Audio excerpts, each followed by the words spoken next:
everyone, Carolyn here. Welcome to another episode of Drunken Wolf Adventures.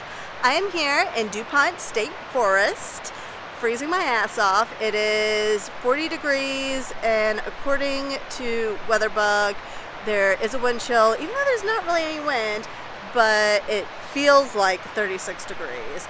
It feels like it's colder to me, but I also grew up at the beach, so this is not what I'm used to. I know some of you from up north are probably like, what, 40 degrees? That's nice out.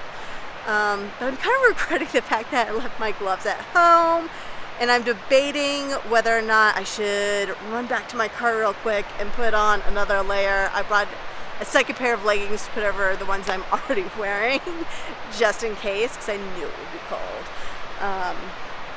But you can see right behind me, High Falls, not to be confused with High Shoals Falls in South Mountain State Park. High Falls is about 150 feet. It is beautiful. It is super, super powerful. You can hike up if you're willing to kind of hop across the rocks on the edge of the catch pool and the creek down here at the bottom, but it can be kind of treacherous, especially if the water's high. There's not as many dry places to find good footing. You don't have on waterproof shoes, or you don't want to get your feet wet, especially when it's cold out. Like, if you don't have on waterproof shoes, you really probably don't want to get your feet wet no matter what you're wearing. It's really can be much more difficult to get up close to the falls. But you can still go down to the bottom, and it's really super impressive down there. There's a lot of spray that comes off of these falls because they are so massive. It's just such a powerful waterfall. You're going to get drenched even if you're not getting up close to it. And today, because it's only 40 degrees, I'm probably not going to get all the way up there. And there's a really cool rock that if it's dry enough, you can kind of make your way to and really sort of be kind of almost right under the middle part of that falls, which is just an incredible experience. But we had rain last night, and it's kind of been rainy out in this part of the state a lot recently, so there's a lot, and I mean a lot of water coming down these falls. Once it gets colder and farther upstream, you actually start getting some ice forming. It's going to be a lot like the drier months where there's not a whole lot of water coming down. It'll be real easy to get up close. There's going to be a lot less spray, so won't be that drenching experience. But today, I'm probably not going to get you that close, but it's still going to be a lot of fun, I promise. Also, because it's not too far away, I'm going to hop on down to Triple Falls, which is actually a series of 3 waterfalls. I haven't been able to find the names of each of the individual waterfalls, but there are 3 of them, and collectively they are known, and officially they are known as Triple Falls. And actually there's a viewing area that kind of takes you down to the very middle part. And under the highest flood raining conditions, you really can't get all the way down there too well because the creek is going to come up over those rocks. And so it is marked off telling you not to get up close to the water, but it's pretty easy to get up close and personal with the water if you really, really want to. Just be very, very careful. So remember, you're in the middle of a series of 3 massive waterfalls. So this kind of takes you up kind of underneath that second waterfall to where the top of that bottom waterfall is. So that's a pretty cool experience there too. So we'll go check that out. And then instead of going all the way down, it's not a very long hike, but it is all the way downhill, which means coming all the way back uphill. I'm not going to take you guys to Hooker Falls, but if you ever find yourself out this way, definitely go check it out. It's the smallest of this series of falls, which by the way is known as a waterfall corridor if you ever want to look that up. And it's a lot less impressive after seeing High Falls and Triple Falls. And like I said, it's going all the way downhill, and you have to hike all the way back up. And I'm trying to save my energy for Bridal Falls, which I really want to take you to. I haven't made it all the way up to the very top part of Bridal Falls, and that's what I plan on doing with you guys today. And also, there's something really cool about Bridal Falls that I will share with you, but you gotta stick around if you want to find out. So stick around and join me on this fun adventure here in DuPont State Forest while we go chasing waterfalls. So this is the bottom portion of High Falls. It is absolutely gorgeous. Like I said, it's a super powerful waterfall, and I've actually seen it get more powerful than this. So you can imagine the spring with the combination of melting ice and snow and all the spring rain, you get a lot more water coming down, and there's already a ton of water coming down these falls. Off to the right here, you can actually see where there's sort of that fallen tree. That's where you can actually kind of get across, and it was up close and personal with the falls if it's dry enough. Right now, it's just not dry enough. You can't really see too well on the video here, but there's a pretty heavy mist coming off of the falls. Thankfully, the wind today is blowing in such a way that it's not coming right in my face. I've stood here and gotten drenched, even when it's not going off super powerful, when it's been drier. And you can also see kind of in the middle of that cute little island, smack in the middle of the cascade, that's got some trees and bushes on it, which is absolutely gorgeous and really cute in the middle of fall to have that nice little pop of color. Gotta get a little basic there. And the falls are the only thing to see down here. There's this cute little picture perfect island in the middle of the catch pool right this way. And you get a nice little look down the river. Really, you can't leave out High Falls if you ever find yourself in this part of the state. It's just an incredible experience. It's a wonderful place to just come and be. So now that we visited, let's move on and go check out Triple Falls. So here you can see all three of the waterfalls that make up Triple Falls. Like I said, it is three distinct waterfalls, each kind of with their own little catch pools, taking up their own little section of the river. They are all big, they are all beautiful. I believe the smallest of them is still at least 40 feet. So none of them are by any means small. They're all pretty good sized. And next I'm going to take you down to kind of the viewing platform that lies in the middle just below the second falls there. I really wish that you could easily get up to all three. Unfortunately, the way down off of the official trails is pretty dangerous. It's going to be very slippery, lots of leaves, lots of very, very soft soil. So I wouldn't really recommend trying to get down to the bottom of the other two. You really don't want to go off of the trails anyway in any forests or parks, just because you don't want to damage the natural ecosystems. So if there's not an obvious trail that already exists somewhere, try to stay on the path that you're already on. It may be tempting to go get a closer view of something really cool, but you want to play it safe and smart.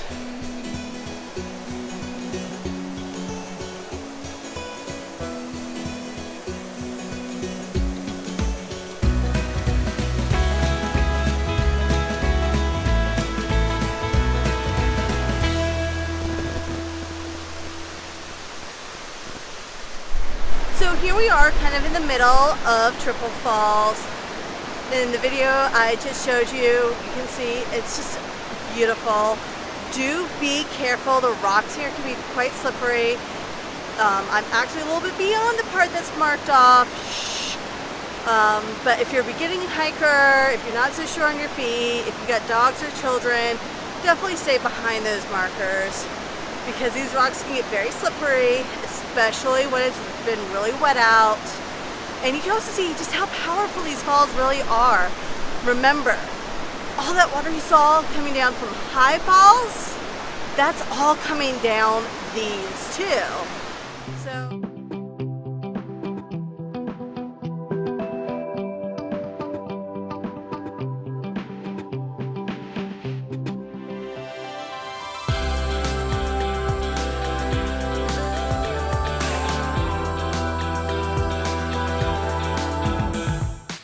So here I am, now I'm hiking along the Three Lakes Trail, also known, I think, formally as the Pitch Pine Trail. You'll see both signs. However, on the maps, I know it's called Three Lakes Trail. So this is one of the ways to get out towards Bridal Falls from the Visitor Center parking lot. You've probably also noticed that now I'm holding my water bottle and I'm also holding my phone because I don't have my tripod. This is a pretty long hike, so I decided to go back to the car to ditch my tripod and pick up my water bottle to make sure I had that. And I also got some snacks. Like I said, it's a long hike.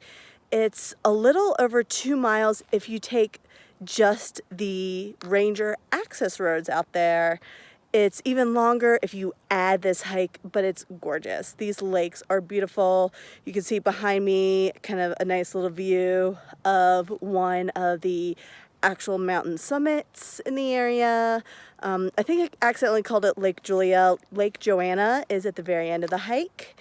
And it kind of dumps you back off on Conservation Road, which is the road you turn off on to get towards Bridal Falls, and the trailhead for the Three Lakes Trail off of Buck Forest Road, which starts at the parking lot.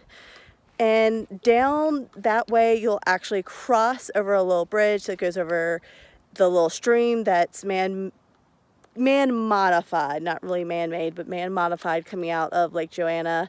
And it's kind of created sort of a little mini waterfall that's kind of cool to see.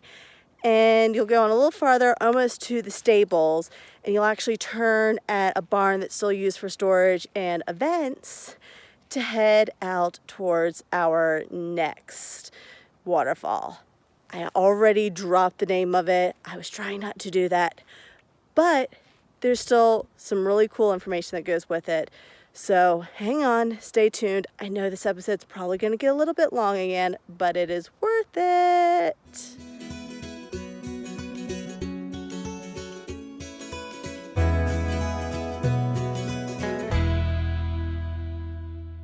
Okay, so I guess I was right the first time. Apparently it is Lake Julia. It's Joanna Road that you cross kind of about a third of the way into the Three Lakes hike before you get to that first lake. Now, I didn't take any video or really great pictures of the second lake. It's pretty small. There are also a lot of other hikers around. So I kind of wanted to let them have their privacy, let them be. But this is the third and very big final lake that you come across. There is a man-made waterfall in the man-made or man-modified stream that you don't really get a great view of, although it is winter, so there's a lot less foliage, so you might be able to see it a little better right now. But most of the year, you just catch little glimpses of it, and there's no safe access walking along the stream to get to it. But you can also see some fun little water formations over by the bridge, which is kind of the end of that man-modified portion before it runs into the natural stream, which eventually catches up with the big creek/river that flows over all the big waterfalls along this stretch. So we're gonna keep on going and go check out our last waterfall.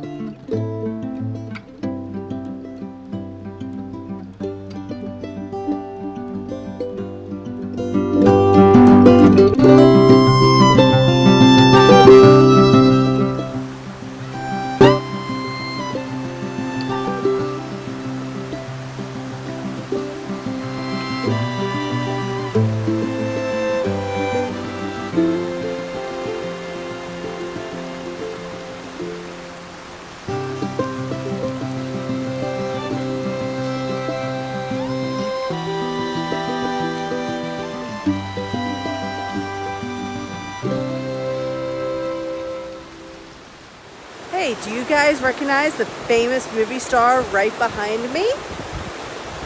If you don't, then you probably haven't seen The Hunger Games. This is Bridal Falls, and it's actually featured in the Hunger Games movie. I know it's in the first one. I think it's the only one it's in, but it's there. And actually, I believe at least parts of all 3 Hunger Games movies were filmed here in DuPont, as well as parts of Pisgah National Forest. And plenty of other movies. A lot of movies actually get filmed in North Carolina, and lots of them have been filmed here in DuPont State Forest and Pisgah State Forest, just because they're so pretty. North Carolina also does a lot of filming. They used to give really great tax breaks to the film industry. They stopped, took away all the incentives for a little while, and literally the entire film industry went down to Georgia. But North Carolina realized, oh wait, we're losing a lot more money than we thought. So now they're giving a lot of incentives to the film industry to come back. So you're seeing a lot more movies made in the state again. But yeah, it's pretty cool. You can actually see some pretty familiar scenes when you go hiking, including, like I said here, Bridal Falls. That's right behind me. You'll actually see Katniss walking across it. It's a scene that I feel like you don't just see in the movies, but it's also just like a clip that gets used anytime they want to showcase the Hunger Games for whatever reason. So even if you haven't watched the movie, you may have seen Bridal Falls before. And I want to say it's also used in a lot of other movies. I just can't think of them off the top of my head. It's really pretty, and it's pretty easy to access. It's just a really long hike if you start from the visitor center, like I typically do when I'm out here. But they have opened up a lot more parking at the ranger station, and you can start there. It's a much shorter hike, and during certain times of the year, I think they might even allow people to come all the way in to the stables to park. I'm not 100% sure, but if you do that, then it's even shorter. So I'm gonna let you guys look at Bridal Falls a little bit more as we move on to our next hike, which I'm not 100% certain if it does get us farther up towards the top of the falls, but I think it might, so we're gonna check it out anyway. All right.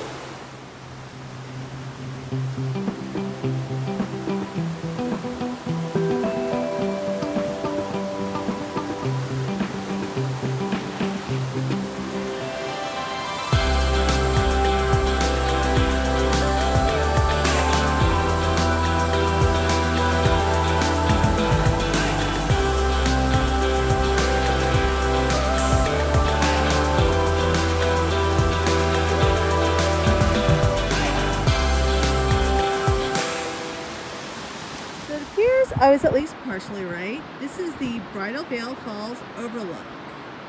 You can see the parking lot that I'm pretty sure is probably the ranger station off in the distance. You get a great view of all the mountain peaks around you. And actually on the way up, you do get to summit, which is pretty cool. It's absolutely gorgeous up here. But there's a great view of the falls. There's some other trails in the area that I almost wonder might get you a little bit closer, a little bit better view. And unfortunately, it looks like the best way to get up close and personal though with this portion of the creek is probably to trespass and follow along the access road that goes by all the power lines. So I'm not going to do that, and I don't recommend that you do it either. It's still really cool, really fun. You get a great, amazing view. You can also see a little rock quarry off in the distance. And just on the other side of that peak is Brevard. So the little town of Brevard, lots of nice little breweries. There is a Walmart if you need anything last minute over there. There's also a really cool little outdoor shop that has a tap room, and I'm pretty sure it's still open even with COVID right now because all the seating is outside, so you just have to wear your mask, and it's really more of a bottle shop than tap room. I think they only have like 2 or 3 beers on tap, and everything else comes in bottles and cans. But they've got a great selection. Probably have to drink outside right now, but outside of the pandemic, you could grab a beer and walk around, look at all the outdoor gear, buy anything that you might need, or make some great impulse purchases, and also sit outside and relax. It's a great spot after a hike, that's for sure. So you can see how close we are to the town of Brevard, and of course just on the other side of Brevard is Pisgah National Forest. So we're actually looking across DuPont into Pisgah from here, just to kind of give you a little orientation as to where we are. Also, you can see why this part of the Appalachian Mountains is called the Blue Ridge. I mean, look at that gorgeous blue color that the mountains take on off in the distance. It's amazing. Definitely worth hiking out to this small little ledge just for this view, even if the view of the falls isn't that great. So there's Bridal Falls, and there's just the most beautiful view ever.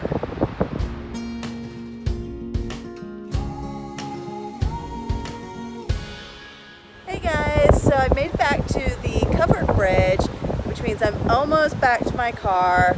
This is just a beautiful overlook of High Falls. So right behind me you can actually see the water going over High Falls. That was that waterfall that we saw at the very beginning of our hike. This has been a really fun but really long adventure today, which means it could be a long video, so I hope you guys stuck it out. Time to go get some beer and, more importantly, some food.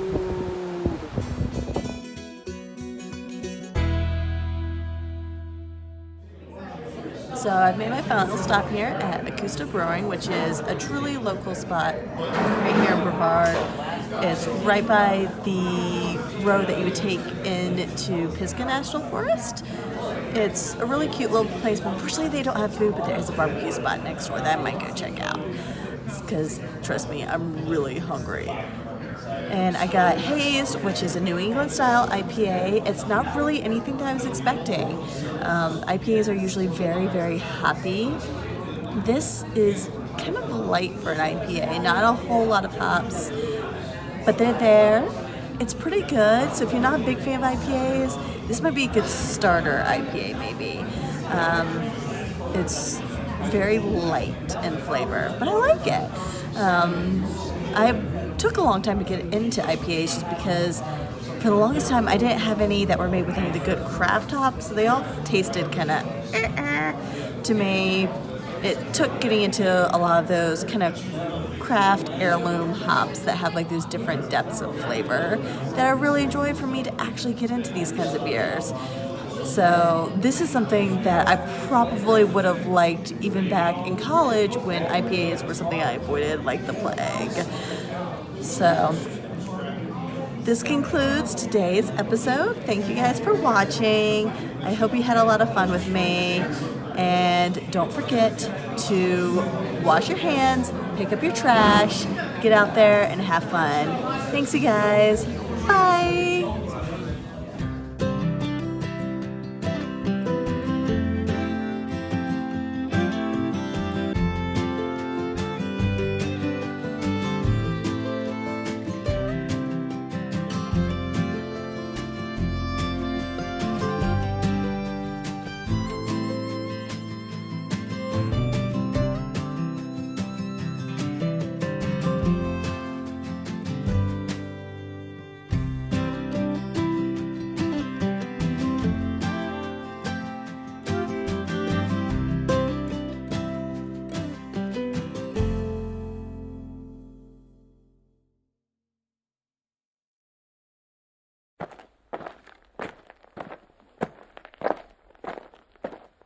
That hike was exhausting. The drive home was exhausting. Trying to edit was exhausting. And here I am, morning after, finally done, ready to give this to you guys. Thanks for hanging in there, because I didn't. Even sleep was exhausting. Is that right?